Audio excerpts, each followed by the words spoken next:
Hello friends, welcome to MH education lab. তো আজকে আমাদের ভিডিও থাম্বনেল থেকে তোমরা বুঝেই গেছো আমরা আজকে কী বিষয়ে আলোচনা করব। তো আজকে আমরা বেসিক্যালি আলোচনা করব সেটা হচ্ছে ডাব্লিউবিসিএস এর জন্য আমাদের বায়োলজি সাবজেক্টটাকে কিভাবে পড়া যায় এটা সংক্রান্ত কিছু স্ট্র্যাটেজি আজকে আমরা আলোচনা করব। তো দেখো, বায়োলজির সহ মানে আমাদের পুরো, আমি জেনারেল সায়েন্সের প্রতিটা সাবজেক্টের কথাই বলবো, যে বায়োলজির কথাটা বলছি। তো আমি দেখেছি স্টুডেন্টদের মধ্যে একটা সবসময় টেন্ডেন্সি কাজ করে যে জিএসটাকে এরা কী করে, সবসময় হচ্ছে জিএসটাকে মানে এখান থেকে একটা এসকেপ করার চেষ্টা করে। জেনারেল সায়েন্স পোর্শনটা স্টুডেন্টরা কখনো পড়তে যায় না। মানে যে পরিমাণ টাইম কোনো একটা student WBCS aspirant polity, economics, তারপর হচ্ছে জিওগ্রাফি, হিস্ট্রি এর পিছনে ইনভেস্ট করে, সেই তুলনায় কিন্তু জেনারেল সায়েন্সের পিছনে টাইম অনেকটাই কম ইনভেস্ট করে। সেটা ঠিক আছে, সেটা কোনো প্রবলেমের কিছুই না, তার কারণ আমাদের ওইগুলোর ওয়েটেজ বেশি প্রিলি এবং মেন বোথ জায়গাতেই। কিন্তু তোমাদের একটা জিনিস বুঝতে হবে যে এতদিন যদিও বা এরকমভাবে হয়ে এসেছিল, এখন কিন্তু সেটা আর পসিবল হবে না। তার কারণ এখন কিন্তু ধীরে ধীরে ট্রেন্ড চেঞ্জ হচ্ছে, কোশ্চেনের প্যাটার্ন চেঞ্জ হচ্ছে, কোশ্চেনের লেভেল আপ হচ্ছে, আমাদের কাট অফ কিন্তু ধীরে ধীরে ধীরে ধীরে ইনক্রিজ করছে। ঠিক আছে, আমাদের বিগত বছরে কাট অফ যেটা এসেছিলো সেটা সবাইকে একদম চমকে দিয়েছিল কাট অফটা। তো আমি কিন্তু তোমাদেরকে বলবো তোমরা এরপর থেকে কিন্তু প্রিপেয়ার্ড থাকো। এমন ভেবো না যে এর পরের বছর কাট অফ হচ্ছে নেমে যাবে। কাট অফ কিন্তু এই যে একবার উঠেছে, হাইক হয়েছে, এরপর থেকে কিন্তু কাট অফ এরকম হাইই থাকবে। হয়তো অতটা হাই হবে না, কিন্তু এমন নয় যে আগে যে হারে কাট অফ ছিল সেই রকম কিন্তু কাট অফ আর থাকবে না। তার কারণ আমি বলে দিচ্ছি, এটা আমি এর আগেও যখন কাট অফটা বেড়েছিল তখন আমি একটা ভিডিওতে বলেছিলাম, যেটা এখন হচ্ছে আমাদের ডাব্লিউবিসিএসে এই জিনিসটা কিন্তু অল ইন্ডিয়া লেভেলের এসএসসির পরীক্ষাগুলোতে বা রেলের পরীক্ষাগুলোতে বা অল ইন্ডিয়া লেভেলের অনেক পরীক্ষাতে, ব্যাঙ্কিংয়ের পরীক্ষাগুলোতে অলরেডি 2-3 বছর আগে থেকে স্টার্ট হয়ে গেছে। কি সেটা হচ্ছে কাট অফ হাইক। মানে যে কোশ্চেনটা দেখে স্টুডেন্টরা কল্পনাই করতে পারছে না, প্রেডিক্ট করতে পারবে, ভাবতে পারছে না যে এত কাট অফ যাবে, সেখানেও কিন্তু সেই হারে কাট অফ যাচ্ছে। ওকে, এবং এটা কিন্তু কন্টিনিউয়াসলি, মানে যখন প্রথমে একবার কাট অফটা ইনক্রিজ করলো তখন স্টুডেন্টরা ভাবলো কি যে এবছর তো কাট অফ অনেকটা ইনক্রিজ করেছে এক ধাক্কায়। এসএসসির ক্ষেত্রেও কিন্তু এরকম দৃষ্টান্ত আছে যে এক ধাক্কায় কাট অফ 15-20 নাম্বার ইনক্রিজ করে গেছে আগের বছরের তুলনায়। কাট অফ মার্কস 15 থেকে 20 নাম্বার। তো সেখানে কিন্তু স্টুডেন্টরা হয়তো মনে মনে ভাবছে যে এই বছর ইনক্রিজ করেছে কোনো কারণে, পরের বছর ইনক্রিজ করবে না। কিন্তু এসএসসির ক্ষেত্রে দেখা গেছে কি পরের বছরও সেই রকম হাই কাট অফই কিন্তু যাচ্ছে, বরং আরও বেড়ে গেছে, বরং কমেনি, আরও বেড়ে গেছে। এসএসসির কিছু কিছু পরীক্ষায় তোমরা হয়তো অবাক হয়ে যাবে শুনলে, এমন ট্রেন্ডও এসছে যে মাত্র 2 থেকে 3 বছরের স্প্যানের মধ্যে, 2 to 3 ইয়ার্সের স্প্যানের মধ্যে কাট অফ প্রায় 30 নাম্বার অবধি বেড়ে গেছে। ভাবতে পারছো, 30 নাম্বার বেড়ে গেছে কাট অফ। আগে যদি 100 কাট অফ হতো, এখন লেটেস্ট দেখা যাচ্ছে 130-এর মতো কাট অফ যাচ্ছে। সো এরকম কিন্তু ডাব্লিউবিসিএসের ক্ষেত্রেও যে হবে না তার কিন্তু কোনো গ্যারেন্টি নেই, কারণ তার দৃষ্টান্ত আগের বছর তোমরা দেখতেই পাচ্ছ। এবং আগের বছর কোশ্চেন কিন্তু মানে লাস্ট ইয়ার কোশ্চেন কিন্তু ডাব্লিউবিসিএসের মোটেই ইজি ছিল না, কোশ্চেন কিন্তু মডারেট টু হার্ড ছিল। ঠিক আছে, কেউ যদি বলে যে আগের বছরের কোশ্চেন ইজি ছিল, একদমই বাজে কথা। কোশ্চেন কিন্তু কোনো মতে ইজি বলা যাবে না, কোশ্চেন মডারেট টু হার্ড। ঠিক আছে, আমি কি বললাম, মডারেট থেকে হার্ড, ইজি কিন্তু কোনো মতেই নয়। তো সেই মডারেট টু হার্ড কোশ্চেন লেভেলেও কিন্তু তোমরা দেখতে পাচ্ছ কাট অফ জাম্প করে বেড়েছে। তার কারণ কি? তার কারণ কি স্টুডেন্টরা ভালো করে পড়ছে, ভ্যাকেন্সি ধীরে ধীরে কমে যাচ্ছে, আনএমপ্লয়মেন্ট কমে যাচ্ছে, মানে আনএমপ্লয়মেন্ট বেড়ে যাচ্ছে, আনএমপ্লয়মেন্ট বেড়ে যাচ্ছে, চাকরি বাকরি কমে যাচ্ছে, যেখানে সমস্ত ফিল্ডের স্টুডেন্টরাই কী করছে, ডাব্লিউবিসিএসটাকে একটা মানে ওয়ে আউট হিসেবে দেখছে। কারণ এখন সমস্ত পরীক্ষাতেই নন টেকনিক্যাল তো স্টুডেন্টদেরকে পড়তেই হয়, সেটা ইঞ্জিনিয়ারিং সেক্টর হোক, প্লেন গ্র্যাজুয়েশন সেক্টর হোক, যেখানে সেক্টরেই হোক। ইভেন কি মেডিকেল স্টুডেন্টরাও এখন ধীরে ধীরে ডাব্লিউবিসিএসের দিকে ঝুঁকছে। ঠিক আছে, তার কারণ ডাক্তারদেরও এখন ধীরে ধীরে কী হচ্ছে, ভ্যাকেন্সি কমছে, ডাক্তারদেরও আস্তে আস্তে অবস্থা খারাপ হচ্ছে, খারাপের দিকে যাচ্ছে। এমবিবিএস স্টুডেন্টরাও ডাব্লিউবিসিএসের দিকে আসতে শুরু করছে। তাই তোমাদের কিন্তু একটা জিনিস মাথায় রাখতেই হবে যে পরীক্ষায় কিন্তু কাট অফ, আমি কি বললাম যে তোমাকে কিন্তু ভেবে রাখতে হবে যে কাট অফ কিন্তু এরভাবে ইনক্রিজ করবে। মানে এমন একদম কমফোর্ট জোনে ঢুকে বসে থেকো না যে এবছরটা কাট অফ অনেকটা বেড়ে গেছে, ঠিক আছে এবছর কোনো কারণে বেড়েছে, পরের বছর আর বাড়বে না, এই চিন্তা ভাবনাটা কিন্তু মাথার মধ্যে রেখো না। তাহলে কিন্তু প্রবলেমে পড়ে যাবে। কাট অফ আমি তোমাদের বলে দিচ্ছি, আমি অল ইন্ডিয়া লেভেলের যে পরীক্ষার যে ট্রেন্ড দেখেছি সেখান থেকে আমি তোমাদের প্রেডিকশান করছি যে কাট অফ কিন্তু এরকমই থাকবে। হয়তো 1-2 নম্বর ভ্যারি করতে পারে, কিন্তু এরকমই থাকবে বা বাড়বে। যদি না বাড়ে, যদি কমে যায় তাহলে তো খুবই ভালো, তাহলে অবশ্যই খুবই ভালো, কিন্তু সেটা ভেবে কিন্তু বসে থাকো না। তো সেটার জন্য আমি বলছি যে এটা আগে যা হয়েছে হয়েছে, এখন কিন্তু ওই কমফোর্ট জোনে বসে থাকলে হবে না যে আমি সায়েন্স পড়বো না, সায়েন্স পারবো না, আমি শুধুমাত্র আমাদের এই যে সাবজেক্টগুলো যেগুলো থেকে আমার ওয়েটেজ বেশি, যেগুলো থেকে আমি বেশি পড়ে বেরোবো, পড়ে নাম্বার তোলা যায়, সেইগুলোই আমি শুধু পড়বো। এরকম করলে কিন্তু আর হবে না। এখন কিন্তু তোমাদেরকে ধীরে ধীরে সায়েন্সের দিকে, এবার কথা হচ্ছে যে তোমরা বলবে যে স্যার আপনি তো বলছেন পড়তে হবে, পড়বো কীভাবে, বা বায়োলজির কোন কোন টপিক, আমাকে যদি বায়োলজি পড়তে হয় বায়োলজির কোন কোন চ্যাপ্টারগুলো আমরা পড়বো বা কোথা থেকে পড়বো, কীভাবে পড়বো, তো সেইগুলোর সবেরই অ্যান্সার আমি তোমাদেরকে দেবো।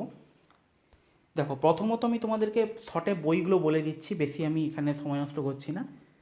আমাদের সায়েন্স যদি তোমাদেরকে পড়তে হয়, যারা সেলফ স্টাডি করছো, দেখো ইউটিউবে অনেক মেটেরিয়াল অ্যাভেলেবেল আছে, সেগুলো পড়তে পারো, কিন্তু একটা বই দরকার হয় তোমাদের। তো সেখানে অবশ্য বলছি বটে ডাব্লিউবিসিএসের জন্য কিন্তু আবার ইউটিউবে সেরকম মেটেরিয়াল অ্যাভেলেবেল নেই, এটা কিন্তু ফ্যাক্ট। তোমরা ইউটিউব সার্চ করে দেখে নিতে পারো, ডাব্লিউবিসিএস বায়োলজি বলে লিখবে, দেবে কিচ্ছু নেই সেরকম, খুব হাতে গোনা 1-2 ক্লাস আছে। তো যেটা তোমাদের বলছিলাম যে বায়োলজির পড়ার জন্য তোমরা বই ফলো করতে পারো কি, জেনারেল সায়েন্স লুসেন্টের এবং লুসেন্টের জেনারেল নলেজ, এই দুটো বই আছে। এবার দেখো জেনারেল সায়েন্স যে বইটা, এই বইটা কিন্তু তোমার ফার্স্টেই পড়তে পারবে না। ফার্স্টে যদি পড়তে যাও সব কিন্তু বাউন্সার হয়ে বেরোবে, কারণ জেনারেল সায়েন্স লুসেন্টের যে বইটা আছে বইটা কিন্তু ল্যাঙ্গুয়েজ একটু কঠিন, একটু স্ট্যান্ডার্ড হাই। তাহলে তোমাকে অবশ্যই কী করতে হবে, অবশ্যই তোমাকে এনসিআরটির যে বইগুলো আছে, এনসিআরটির বইয়ের 9, 10, 11, 12 সব পড়তে হবে। 11-12 কেন বলছি, তার কারণ ডাব্লিউবিসিএসের সিলেবাসে এমন কিছু চ্যাপ্টার এমন আছে বায়োলজিতে যেগুলো 9-10-এর সিলেবাসে নেই। কোন কোন চ্যাপ্টার সেগুলো আমি তোমাদের বলে দেবো। কিছু কিছু চ্যাপ্টার এমন আছে, তোমরা যদি ভালো করে সিলেবাসটা দেখো, কিছু কিছু জায়গা থেকে কোশ্চেন এমন এসেছে যেগুলো কিন্তু 9-10-এর সিলেবাসে নেই। অতএব তোমাদের কী করতে হবে, সেরকমভাবে সিলেবাসটা মিলিয়ে দেখে শুনে 9 থেকে 12 অবধি তোমাদের এনসিআরটিটা একবার পড়তে হবে, পড়ে তোমাকে বেস ক্লিয়ার করতে হবে। তারপরে তুমি লুসেন্টের জেনারেল সায়েন্সের বইটা পড়তে পারো। অথবা আরেকটা বই আছে খুব পপুলার, সেটা হচ্ছে অ্যারি হ্যান্টের, এবং আমার নিজেরও পার্সোনালি খুব পছন্দের বই, অ্যারি হ্যান্টের এনসাইক্লোপিডিয়া অফ জেনারেল সায়েন্স। তো এই বইটার ক্ষেত্রে তোমরা যদি দেখো, আমার পার্সোনালি মনে হয় অ্যারি হ্যান্টের বইটা কম্পারেটিভলি বেটার লুসেন্টের তুলনায়। এবং তোমরা যদি অনলাইনে দেখো, অ্যামাজন ফ্লিপকার্টে যদি বইয়ের রিভিউ দেখো, ওখানে তো বইগুলো পাচ্ছ, ওখানেও বইয়ের যদি রিভিউ দেখো দেখবে আমাদের অ্যারি হ্যান্টের বইয়ের কিন্তু রিভিউ লুসেন্টের তুলনায় অনেকটা বেটার আছে। ওকে, দেখতে পারো। কিন্তু এখন এনসাইক্লোপিডিয়া অফ জেনারেল সায়েন্সের একটা, মানে সব কিছুতে একটা প্রোজ কনস থাকে, একটা প্রবলেম হচ্ছে এর ভলিউমটা বড্ড বেশি, ভাস্ট খুব বইটা, মানে এখানে হচ্ছে একটু ডিটেলসে লেখা আছে। কিন্তু তোমরা যদি এনসাইক্লোপিডিয়া অফ জেনারেল সায়েন্স বইটা পড়তে পারো, তাহলে তোমাদের সায়েন্সের জন্য শুধু ডব্লিউবিসিএস কেন, অন্য কোনো পরীক্ষার জন্য সায়েন্সের অন্য বই ফলো করার দরকার হবে না। যে স্ট্যান্ডার্ড আছে এই বইটার ভলিউমটা একটু বেশি, একটু মোটা বই, কিন্তু এখানে তোমাদের ফিজিক্স কেমিস্ট্রি বায়োলজি থেকে শুরু করে computer science technology environment everything cover করা আছে, ঠিক আছে। বায়োলজির জন্য অবশ্যই তোমরা এই বইটা পড়তে পারো। এরপর হচ্ছে বই তো গেল, এরপর হচ্ছে কোন কোন জায়গা থেকে কোশ্চেন পড়বো। দেখো এখানে আমি তোমাদেরকে নিজে ডেটা কালেক্ট করে আমাদের একদম 1999 থেকে আপ টু 2019, একদম লেটেস্ট ইয়ারটা এখন আমি কালেক্ট, মানে এত সাজিয়ে উঠতে পারিনি কোশ্চেনগুলো, সরি অ্যাবাউট দ্যাট, আমি করে দেবো কিছুদিনের মধ্যেই। তো ওই 1 বছরের প্রশ্নে খুব একটা পার্থক্য হবে না, কাছাকাছি ওয়েটেজ এরকমই থাকবে। 1999 থেকে 2019 এর যে কোশ্চেনের প্যাটার্ন দেখা যাচ্ছে, বা এখানে কোশ্চেন কোথা থেকে এসেছে তার একটা আমি চার্ট বানিয়েছি।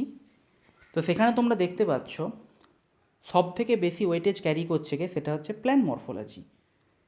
ঠিক আছে, প্ল্যান্ট মরফোলজি থেকে প্রায় 25 to 27, ওটা 28 ধরে নাও, এবছর যদি একটা কোশ্চেন এসেছে তো এখানে প্রায় 29 কোশ্চেন্স এসেছে এখনও অবধি। প্ল্যান মরফোলজির ওয়েটেজ সব থেকে বেশি। মজার বিষয় হচ্ছে প্ল্যান মরফোলজি তোমাদের এনসিইআরটি 9-10-এর মধ্যে সিলেবাসে নেই। এটার জন্য তোমাদেরকে 11-12-এর বই পড়তে হবে। এটার জন্যই বলছিলাম যে এনসিইআরটি 9-10-11-12 সবই তোমাকে পড়তে হবে, শুধু 9-10 পড়লে হবে না। শুধু 9-10, আর এখানেই স্টুডেন্টরা মার খেয়ে যায়, শুধু 9-10 পড়লে ডাব্লিউবিসিএস সিলেবাস কভার হবে না। ঠিক আছে, এটা যারা জানে না তারা শুধু 9-10 পড়ে মার খেয়ে যায়, কোশ্চেনটা ধরতেই পারে না। প্ল্যান মরফোলজির কোশ্চেনটা পরীক্ষার হলে দেখে বুঝতেই পারে না কোথা থেকে কোশ্চেনটা এসছে, কী করে হবে। সেটাই হচ্ছে ব্যাপার। প্ল্যান মরফোলজি বা তোমাদের যে আমাদের কী বলো প্ল্যান টিস্যুর যে কোশ্চেনগুলো, এইগুলো হচ্ছে তোমাদের 11-12 থেকে পড়তে পারলে হবে না। তাহলে প্ল্যান মরফোলজির ওয়েটেজ হচ্ছে সব থেকে বেশি। তারপর নেক্সট হচ্ছে জেনেটিক্সের ওয়েটেজ সব থেকে বেশির মধ্যে। তো জেনেটিক্স ইম্পর্টেন্ট চ্যাপ্টার, এটা তোমাদের পড়তেই হবে। তারপরে ওয়েটেজ আসছে কি, তারপরে হচ্ছে আমাদের যে ক্লাসিফিকেশান, মানে অ্যানিম্যাল কিংডম, প্ল্যান্ট কিংডম, তাদের ওয়েটেজ আছে। তারপরে হচ্ছে আমাদের এই নিউট্রিশন, ফটোসিনথেসিস, এই সমস্ত। এখানে নিউট্রিশন দুটো আছে, একটা হচ্ছে অ্যানিম্যাল নিউট্রিশন, একটা প্ল্যান্ট নিউট্রিশন।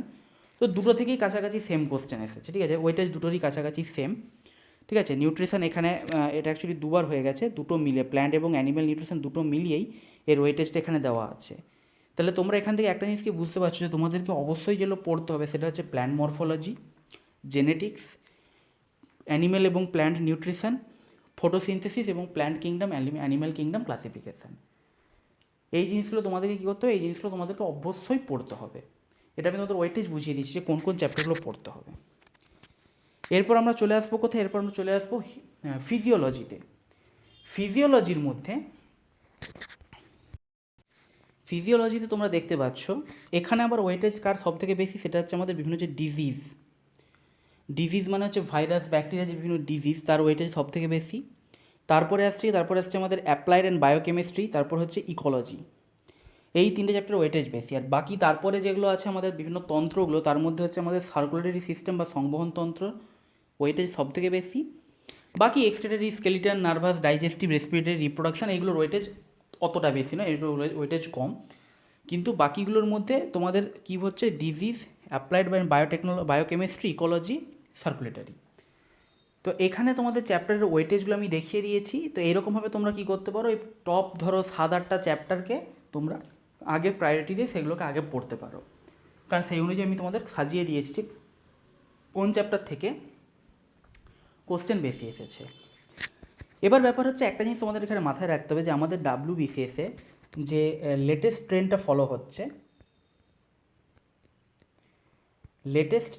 যেটা ফলো হচ্ছে, সেখানে দেখা যাচ্ছে এরকমভাবে পার্টিকুলার কোনো ওয়েটেজ ডাব্লিউবিসিএস খুব একটা রাখছে না। মানে এতদিন আমরা দেখে আসছি কি যে জেনেটিক্স, প্ল্যান্ট মরফোলজি বা ডিজিজ, এই সমস্ত জায়গাগুলো থেকে, অ্যানিম্যাল কিংডম, এই সমস্ত জায়গাগুলো থেকে একটা বেসিক কোশ্চেন আসে। এই সবগুলো থেকে দেখা যাবে 2-3টে করে কোশ্চেন দিয়ে দেয়, বাকি চ্যাপ্টারগুলো থেকে 1-2 বা কোনো চ্যাপ্টার থেকে হয়তো কোনো বছর কোশ্চেন আসেই না। এই জিনিসটা কিন্তু এখন একটু ব্রেক হয়েছে। এখন কি করা হচ্ছে, এখন কিন্তু ধীরে ধীরে ডাব্লিউবিসিএস কী করছে, সমস্ত চ্যাপ্টার থেকে কোশ্চেন তুলতে শুরু করছে। এটা কিন্তু ফ্যাক্ট, যে কারণে কোশ্চেন কী হচ্ছে, লেভেল টাফ হয়ে যাচ্ছে এবং স্টুডেন্টদের ধরতে অসুবিধা হচ্ছে। কারণ স্টুডেন্টরা কিছু যারা ধরো অলরেডি প্রিপারেশান নিচ্ছ 2-3 বছর, তারা এই ডেটাগুলো জানো, আমি যেটা দেখাচ্ছি, তারা মোটামুটি একটা আইডিয়া জানো যে কোথা থেকে কোশ্চেন আসে। তারা তারা তো ওই গতানুগতিক ওই রকম সাজেশন করেই পড়ে আসছো। তাহলে অটোমেটিক্যালি কী হবে, তারা যখন পড়ছো জিনিসটা, সেই অনুযায়ী যখন কোশ্চেন আসছে না ধরাবাঁধা মতে, তারা কী হচ্ছে, মার খাচ্ছ। অতএব এই জিনিসটা কিন্তু তোমাদের মাথায় রাখতে হবে, যে লেটেস্ট ট্রেন্ড অনুযায়ী তোমাদের সমস্ত চ্যাপ্টারটাকে চেষ্টা করতে হবে টাচ করার। যেগুলো ইম্পর্টেন্স বেশি সেগুলো তো অবশ্যই পড়বে, তারপরেও যতটা চ্যাপ্টার পারবে টাচ করা। এরপর ব্যাপার হচ্ছে যে পড়বো কীভাবে। এবার তোমরা বলবে যে তোমাদের মাথায় প্রশ্ন আসবে, স্যার আপনি তো বলে দিলেন যে বায়োলজির কোন কোন চ্যাপ্টার পড়তে হবে, কোথা থেকে পড়তে হবে, মানে বইগুলো বলে দিলেন। তো এবার ব্যাপার হচ্ছে কীভাবে পড়বো, এইটা তো তোমাদের মাথায় আসবে যে কীভাবে পড়বো।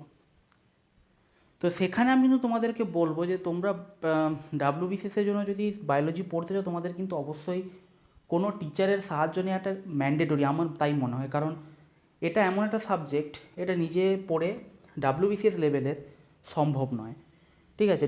WBPSC লেভেলের হয়তো পসিবল, বাট নট WBCS।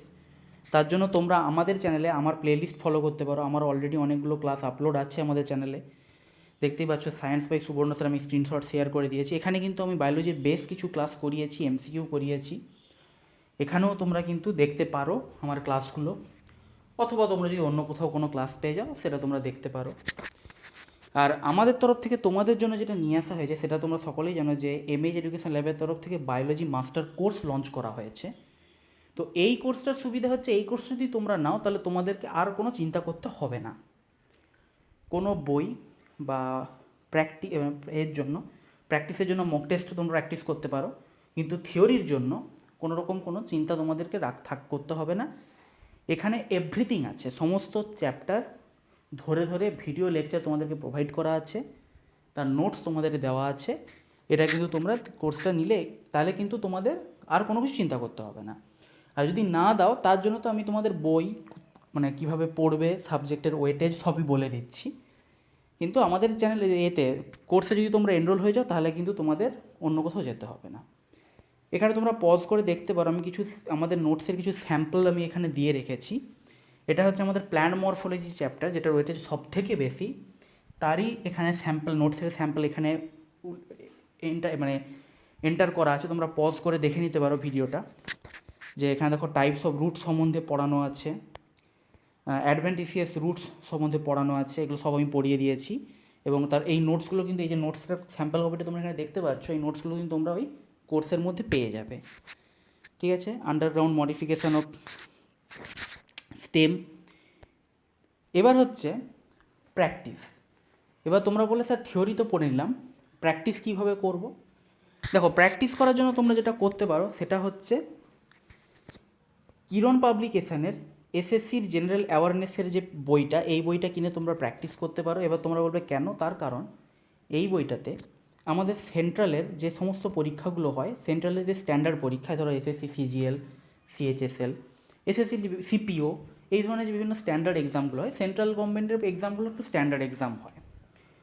তো এই পরীক্ষাতে যে কোশ্চেনগুলো অলরেডি এসেছে, অর্থাৎ এই পরীক্ষার যে প্রিভিয়াস ইয়ারের কোশ্চেন, সেইগুলো এই বইটাতে উইথ ডিটেলস এক্সপ্লেনেশন আলোচনা করা আছে।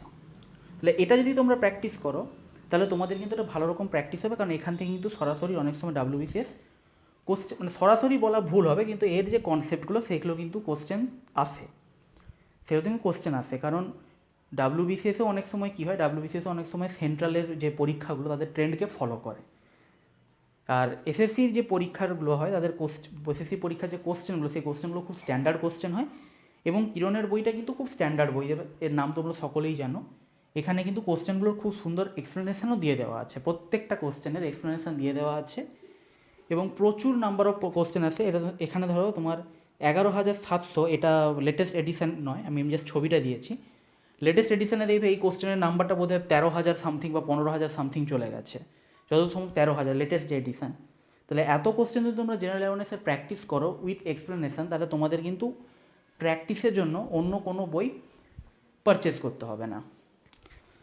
অথবা তোমরা কি করতে পারো, অথবা তোমরা হচ্ছে আমাদের নিজেদের মক টেস্ট আছে, সেই মক টেস্ট পারচেস করতে পারো, মক টেস্ট কোর্স। আমাদের মক টেস্টে কি, আমাদের মক টেস্টের মধ্যে WBCS-এর যে প্রিভিয়াস ইয়ারের কোশ্চেনগুলো আর UPSC যে প্রিভিয়াস ইয়ারের কোশ্চেনগুলো, সেইগুলো সব আলোচনা করে দেওয়া আছে। অথবা সেগুলো তোমরা নিতে পারো, আলাদা আলাদা করে নিতে পারো, একসঙ্গে নিতে পারো, অথবা অন্য কোথাও যদি কোনো ভালো পেয়ে যাও মক টেস্ট, সেটাও নিতে পারো, কোনো ব্যাপার না। তবে চেষ্টা করবে WBCS-এর তো অবশ্যই, UPSC-রও প্রিলির প্রিভিয়াস ইয়ারের কোশ্চেনগুলো প্র্যাকটিস করতে। কেন? ওটা থেকে কোশ্চেন অনেক সময় সরাসরি তুলে দেয় WBCS-এ। যদি তোমরা মনে করো যে আমরা, কেউ কেউ বলবে যে স্যার ফ্রিতে যদি প্র্যাকটিস করতে চাই, ফ্রিতে যদি তোমরা মক টেস্ট প্র্যাকটিস করতে যাও, তোমরা ফলো করতে পারো, যেগুলো বলে দিচ্ছি ফলো করতে পারো। জিকে টুডে একটা খুব ভালো সাইট আছে, তোমরা ফলো করতে পারো। জাগরণ জোশ, জিকে টুডে, জাগরণ জোশ, এগুলো তোমরা ফলো করতে পারো। এই দুটো ওয়েবসাইট খুব ভালো। আরেকটা ওয়েবসাইট আছে খুব ভালো, সেটা হচ্ছে ইন্টারভিউ ম্যানিয়া। এই ওয়েবসাইটটা অনেকে জানো না, এটা আমি তোমাদের বলে দিলাম। ম্যাক্সিমাম দেবে সবাই ওই জাগরণ জোশ বা জিকে টুডের কথাই বলবে।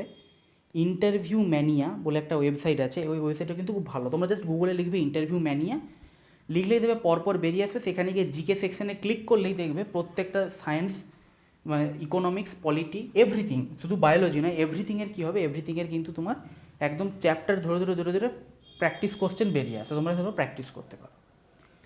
তাহলে তোমাদের সবই আমি বলে দিলাম যে তাহলে এবার তোমরা তাহলে জিস্ট কী বলবো, যে তোমরা হচ্ছে বায়োলজি যদি পড়তে চাও, বই আমি তোমাদের বলে দিলাম, তোমরা লুসেন্টের বই কিনতে পারো বা অ্যারিহ্যান্টের যে কোনো একটা বই ফলো করতে পারো। তার আগে তোমাদেরকে যদি নিজেরা সেলফ স্টাডি করো, তার আগে তোমাদেরকে কিন্তু অবশ্যই এনসিইআরটির বই পড়তে হবে সিলেবাসটা ফলো করে, 9 to 12 একদম।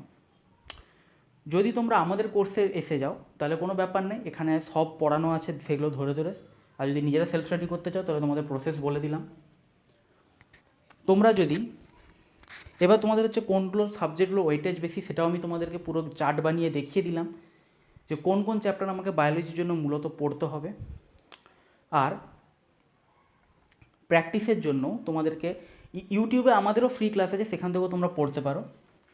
প্র্যাকটিসের জন্য তোমাদেরকে আমি বই বলে দিলাম। মক টেস্ট তোমরা যেখান থেকে খুশি নিতে পারো, আমাদের নিতে পারো, অন্য কোথাও থেকে নিতে পারো। কিন্তু ইউপিএসসির প্রিভিয়াস ইয়ারের কোশ্চেনগুলো বা ডাব্লিউবিসিএসের প্রিভিয়াস ইয়ারের কোশ্চেনগুলো পজিটিভলি তোমাদের করতে হবে প্র্যাকটিসের বইও তোমাদের বলে দিলাম, এবং ফ্রিতে তোমরা যদি মক টেস্ট দিতে যাও তার জন্য তোমাদেরকে ওয়েবসাইটও বলে দিলাম। ঠিক আছে, ফ্রিতে মক টেস্ট বা ফ্রিতে কোশ্চেন প্র্যাকটিসের জন্য তোমাদের ওয়েবসাইটও বলে দিলাম। এই 3টে ওয়েবসাইট ফলো করলে তোমাদের যা কোশ্চেন পেয়ে যাবে ও করে শেষ করতে পারবে না, প্রচুর কোশ্চেন আছে। তো এই ছিল আজকের ভিডিও, আশা করছি তোমাদের ভালো লেগেছে। তো আমার তরফ থেকে মানে বায়োলজির যে যে জিনিসগুলো আমার মনে হলো তোমাদের বলার দরকার, সেই জিনিসগুলো আমি তোমাদেরকে বলে দিলাম টিপস হিসাবে কীভাবে তোমরা করতে পারো। সেলফ স্টাডি করতে চাইলে সেটারও আমি প্রসেস বলে দিলাম, আর নাহলে তার অল্টারনেট ব্যবস্থাও আমি বলে দিয়েছি। তো ভিডিওটা যদি ভালো লেগে থাকে অবশ্যই লাইক করো, বন্ধুদের সঙ্গে শেয়ার করো, এবং এমএইচ এডুকেশন ল্যাব চ্যানেলটাকে সাবস্ক্রাইব করে বেল আইকনটা প্রেস করে দাও। আর আমাদের যে 75 ডেজের যে ক্র্যাশ কোর্স চলছে তার ক্লাসগুলো তোমরা অবশ্যই ফলো করো। ঠিক আছে, সেখানেও তোমাদের বায়োলজির ক্লাস হবে, সেই ক্লাসগুলোকে তোমরা ফলো করতে পারো। আজকে এখানেই শেষ করলাম। Thank you, have a nice day.